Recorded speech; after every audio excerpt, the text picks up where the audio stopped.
El Petiso Origide lahir pada tanggal 31 Oktober 1896.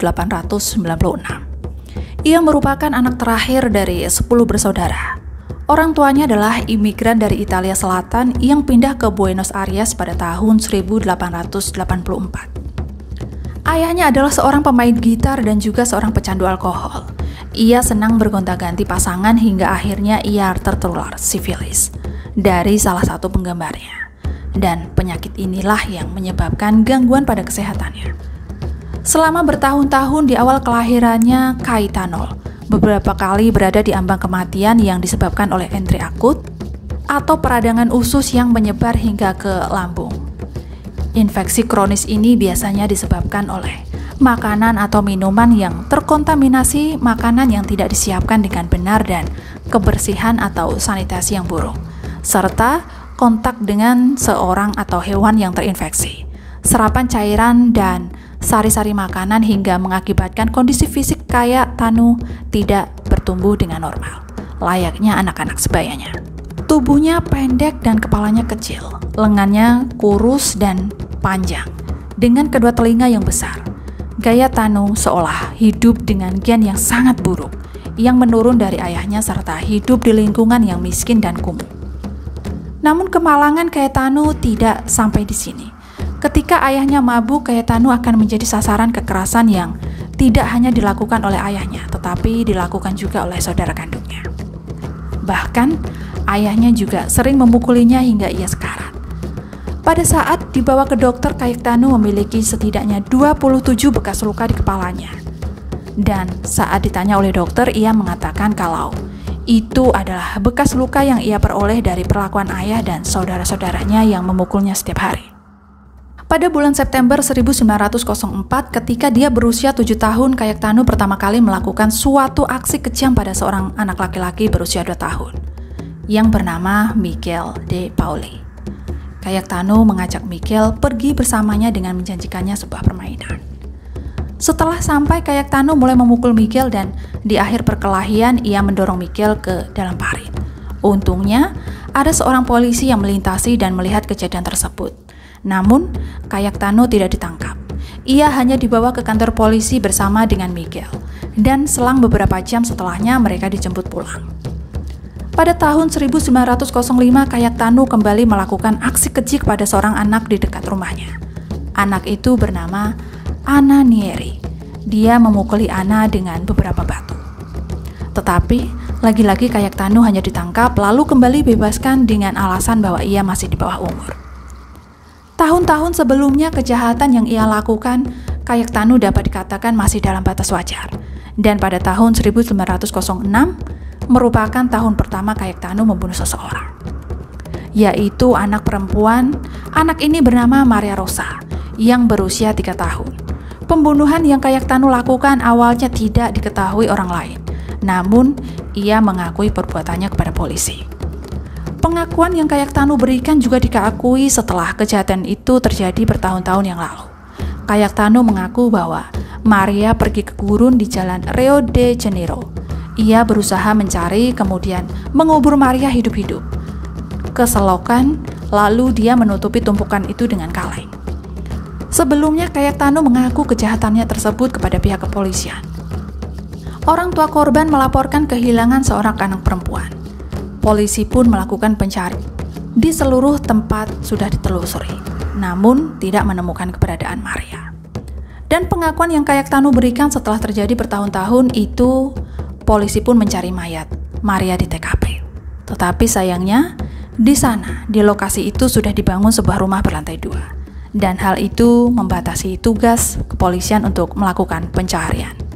Dan sampai hari ini rumah itu menjadi tempat peristirahatan terakhir Maria Rosa.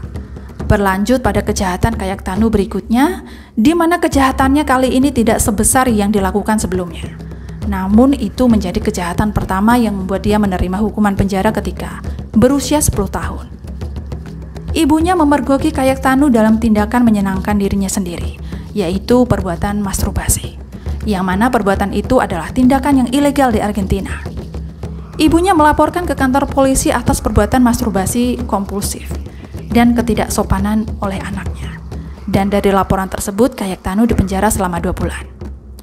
Setelah keluar dari penjara, Cayetano tidak memiliki rasa bersalah atas kejahatan yang dilakukannya dan perilaku kejamnya pun terus berlanjut. Tetapi kali ini Cayetano mulai bermain dengan api. Pada 17 Januari 1912, saat Cayetano menginjak usia 16 tahun, ia membakar sebuah gedung tua dengan dalih bahwa ia senang melihat petugas pemadam kebakaran dan hatinya merasa gembira saat melihat bagaimana mereka memadamkan api tersebut. Kemudian 26 Januari 1912, Arturo Laurona yang berusia 13 tahun ditemukan tewas di sebuah rumah kosong. Lalu, sebulan kemudian tepatnya pada 7 Maret 1912, Cayetano membakar gaun seorang anak perempuan bernama Reina Vino hingga mengalami luka bakar yang sangat serius dan akhirnya dia meninggal. Beberapa hari setelahnya, pada akhir 1912, Cayetano kembali membakar fasilitas umum yaitu stasiun kereta api. Untungnya, api dapat dipadamkan dengan cepat, tanpa mengakibatkan kerusakan yang parah. Kemudian pada 8 November 1912, Cayetano mencoba mencekik Roberto Rusuk. Kemudian dia pun ditangkap tetapi dibebaskan kembali dalam persidangan. Pada tanggal 16 November 1912, Cayetano menyerang anak berusia 3 tahun bernama Armen Kitoni. Kemudian melarikan diri ketika aksinya dipergoki oleh seorang polisi. Pada 26 November 1912, ia menculik seorang anak bernama Caroline, tetapi korban sempat berteriak dan diselamatkan oleh tetangganya. Banyaknya kejahatan yang telah dilakukan Cayetano makin membuatnya makin kecanduan melakukan kejahatan. Korban selanjutnya adalah Cayetano membawa Joshua Aldo Giordano yang berusia 3 tahun bermain di luar rumahnya dan ia membujuk Casualdo untuk pergi bersamanya. Membeli permen dan Casualdo pun ikut bersamanya. Cayetano membawanya ke suatu rumah kosong dan ketika mereka masuk, ia pun langsung mendorong Casualdo ke lantai lalu mencoba mencekiknya menggunakan ikat pinggang.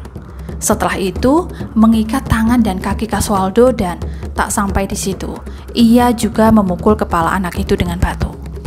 Setelah melakukan perbuatan keji itu, Cayetano masih tak puas. Ia keluar sebentar untuk mencari sebuah paku dan di saat yang bersamaan ia bertemu dengan ayah Casualdo. Lantas, sang ayah bertanya kepada Cayetano tentang keberadaan anaknya. Dan tentu saja, Cayetano menjawab bahwa ia tidak tahu. Selesai berbicara dengan ayah Casualdo, Cayetano kembali menuju rumah kosong itu, lalu lekas menancapkan paku ke sisi tengkorak Casualdo, kemudian menyembunyikan mayat anak itu. Sedangkan sang ayah terus mencari keberadaan anaknya hingga seorang tetangga mengatakan bahwa ia melihat Casualdo sebelumnya berjalan bersama dengan Cayetano. Hingga pada tanggal 4 Desember 1912, Cayetano ditangkap oleh polisi dan di sana ia mengakui semua rentetan kejahatan yang ia lakukan. Sejak pertama kali ia mempraktekkan dan menunjukkan kepada polisi bagaimana cara ia membunuh setiap korbannya. Kejiwaan Cayetano diperiksa dan berdasarkan hasil laporan medis untuk menutup kasus tersebut, hakim memerintahkan Cayetano dimasukkan ke sebuah panti asuhan untuk mendapatkan perawatan berlanjut mengenai kondisi kejiwaannya. Tetapi Cayetano tak berhenti melakukan kekejaman. Hasratnya untuk membunuh tetap membara di dalam dirinya. Melihat orang lain tersiksa di nafas-nafas terakhir, memberikan kesenangan yang sangat hebat bagi dirinya. Pada tanggal 4 Januari 1913, ketika berada di panti asuhan, Cayetano mencoba membunuh beberapa narapidana tetapi gagal. Akhirnya pada tanggal 12 November 1915, sebuah laporan untuk banding pun disetujui oleh pihak berwenang dan mereka memerintahkan Cayetano untuk dipindahkan ke penjara umum. Pada tanggal 20 November kemudian pada 20 Maret 1923, dari penjara ke lembaga permasyarakatan rumah bagi kriminal-kriminal terkejam di Argentina. Sepanjang tahun 1933, Cayetano menghabiskan waktu di rumah sakit akibat dipukuli oleh para narapidana lain ketika mereka memergokinya membunuh kucing peliharaan mereka.